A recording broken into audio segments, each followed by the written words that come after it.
o nosso debate sobre o jornalismo ontem, hoje e amanhã, com a participação do Moacir Pereira e da Karen Versbicas. Nós terminamos o bloco passado conversando sobre a leitura que o Moacir Pereira faz pela manhã, quando acorda, dos veículos em mídia digital.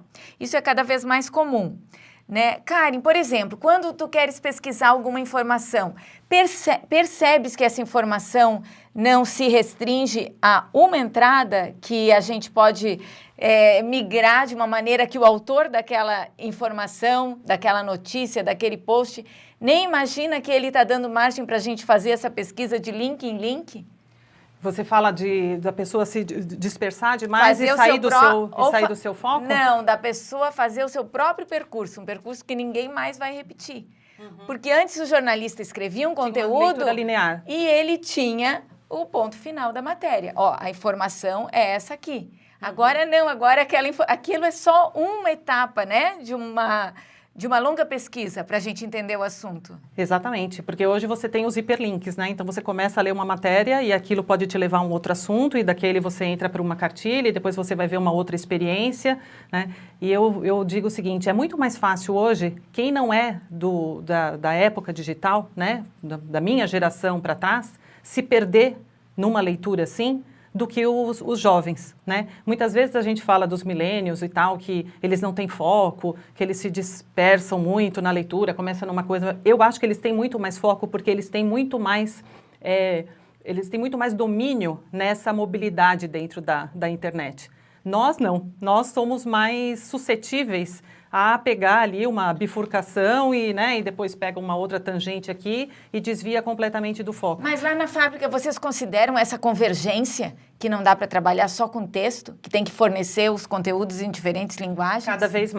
Cada vez mais, né? Não existe hoje só uma língua escrita, né? Ou não existe só a gente mandar só uma imagem estática, né? Ou mandar só um vídeo. O tempo inteiro a gente está trabalhando com várias mídias. E falando assim de mídias, a gente viveu nesses últimos anos aí uma resistência ou um cuidado muito grande das marcas, né? De uma maneira geral, aquelas marcas que zelam pela sua reputação em entrar ou não na internet. Caio ou não caio na rede? Entro ou não entro nas redes sociais? Né? E se eu vou entrar, como é que eu vou me posicionar?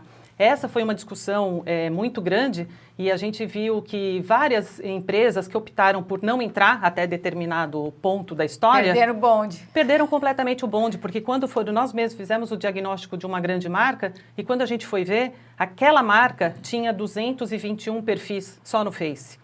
Né? Então, assim, ela achava que ela não estava na rede. Ela já estava na rede há muito tempo, só que com outras pessoas falando por ela, e não ela diretamente. Não era protagonista da sua informação. Eu queria enfatizar, a partir dessa análise da Karen, a tese da qualificação da informação, inclusive nas redes sociais, ok? Principalmente na rede social, no mundo digital, na comunicação digital. O maior sucesso hoje da mídia digital brasileira chama-se O Antagonista, ok? O Antagonista não é feito por amadores, é feito por 4 brilhantes profissionais, entendeu? É um número excepcionalmente absurdo de acessos diários do Antagonista. E agora, qual é a inveja que eu particularmente tenho como antagonista? São 4 profissionais brilhantes que têm fontes excepcionais. Estão dando furo toda hora e todo instante. São acessados a cada período, entendeu? Por milhares e milhares de brasileiros e internautas pelo resto do mundo. Então, o que mostra aí? É feito por jornalistas profissionais, competentes, experientes. Todos eles vieram da mídia tradicional, da mídia do jornalismo gráfico, ok? E hoje faz um extraordinário sucesso na mídia digital. E se continuar assim, quer dizer, com essas excelentes informações, com esses furos, com esses documentos, e veja bem, começam a explorar agora também o vídeo e não apenas o áudio. Né? Tem áudio, tem o texto, né? uma parte é texto, mas começa agora a explorar também o vídeo, o que significa que eles estão se adaptando exatamente para aumentar o número de acessos. Eu andei pesquisando a opinião de alguns pensadores, vamos generalizar assim, por exemplo, Sérgio da Costa Ramos, e ele diz que vai ser o tempo do jornalismo do autor. Então é quem diz, e não interessa em que meio que aquela pessoa está se expressando. Deixa de ser o jornalismo impresso para passar a ser o jornalismo expresso. Eu me expresso em diferentes meios, mas eu faço jornalismo. E outra questão aqui, Santa Catarina, que é preciso ressaltar também dentro dessa lei, que é o seguinte, eu vejo que o interior do estado, nós temos 2 fenômenos muito interessantes. Primeiro, o jornalismo gráfico no interior está consolidado em muitas cidades de Santa Catarina, inclusive em relação à tiragem dos jornais. o que é um fenômeno extraordinário. A imprensa regional, né?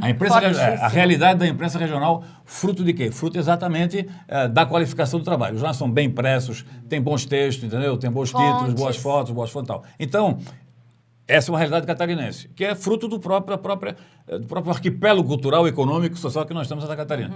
O segundo aspecto é o seguinte: as maiores experiências de jornalismo digital, especialmente por emissoras de rádio de Santa Catarina, estão acontecendo no interior do estado. Nós temos emissoras lá em Jaraguá, por exemplo, tem uma emissora que consegue um número excepcional de acesso, entendeu? Porque faz uma cobertura pela internet, pelo Facebook, como se tivesse sendo uma onda de rádio, compreendeu? Exatamente. Dentro de Você começa a aliar várias mídias, né? Entende? E trabalhar Eles cobriram um filão, tem anúncio, porque fizeram uma cobertura de um campeonato de futebol do salão em Florianópolis, mandaram 5 profissionais de Jaraguá do Sul para Florianópolis, da emissora, para transmitir por Facebook. Eu mesmo estive em Jaraguá numa outra experiência, mais de 2 anos atrás, em que, e aí já estamos falando também na questão do ensino da comunicação, a modernidade da comunicação, entende? E que os estudantes de jornalismo da faculdade de Jaraguá do Sul fizeram pela primeira vez em Santa Catarina, ao vivo, a transmissão pelo Facebook da minha palestra. Olha. Isso não acontecia em Florianópolis. E nível acadêmico ainda, né? Já saem com essa experiência. Mas já estavam se adaptando e se aprimorando e treinando para as novas tecnologias digitais. Karen, tu que contratas tantas pessoas, né? Porque a empresa é grande e faz um trabalho bem diversificado. Como que essas pessoas poderiam chegar melhor preparadas lá na fábrica? Como que poderia ser o nosso RH hoje em dia, a formação na universidade? É um bom questionamento. Eu acho que isso não tem uma fórmula, né?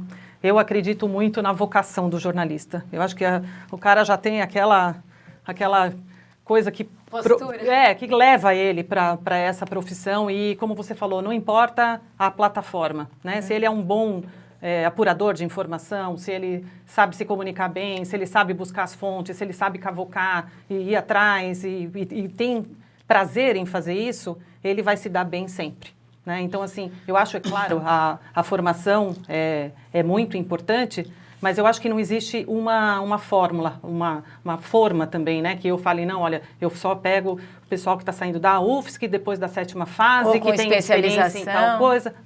Não mesmo. Hoje a gente tem contratado na fábrica gente da área ambiental, de sociologia, de novas mídias, e não exatamente só o jornalismo, né? Há um tempo atrás, a nossa equipe era essencialmente de jornalistas, tirando um ou outro que era designer. O resto era tudo jornalista.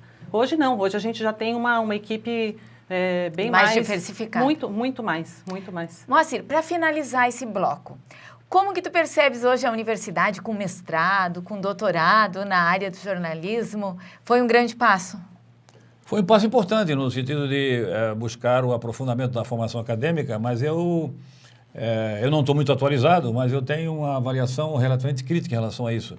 Qual seja, de que eu percebo que, no geral, a universidade está muito fora da realidade catarinense brasileira, está desintegrada da sociedade, dia a dia, em todas as áreas, né? E também na área do jornalismo. Tirando alguns trabalhos, TCCs, de conclusão de curso, qual é efetivamente a contribuição, além dos profissionais que são formados, qual é a contribuição que o curso, a instituição jornalismo da UFSC vem prestando a Santa Catarina? Eu tenho algumas dúvidas sobre isso, entendeu? E às vezes me fica a seguinte sensação: tenho um excelente curso de graduação, premiado, tenho um excelente curso de pós-graduação, mestrado e doutorado, mas apesar desta formação excelência na academia, qual é a praticidade disso? Há um descompasso com o mercado. É isso aí, a desintegração, quer dizer, a desintegração. Exatamente. Entende? A gente vive sendo chamado para dar alguma palestra, para pequenas turmas, né, do jornalismo.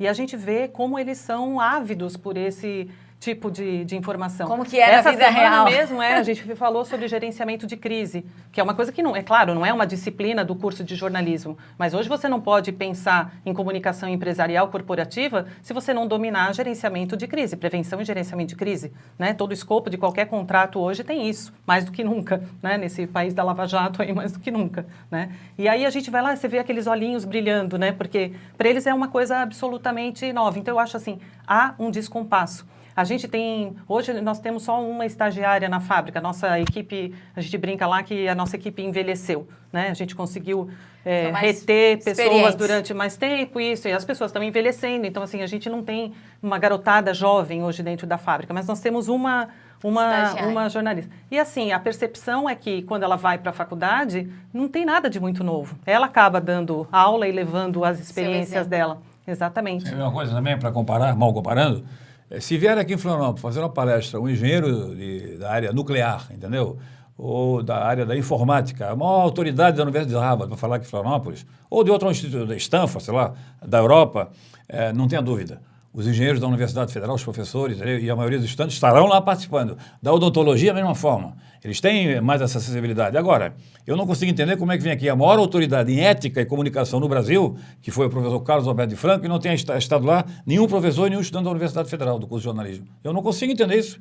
Você até que eu esteja errado, eles é que estão certos, mas não é possível. E deu uma aula maravilhosa, uma aula magna, brilhante, a respeito dos desafios da profissão, da necessidade da profissão estar se adaptando permanentemente, de conceitos éticos, entendeu? Da habilitação e o treinamento profissional permanentes e os desafios da nova tecnologia.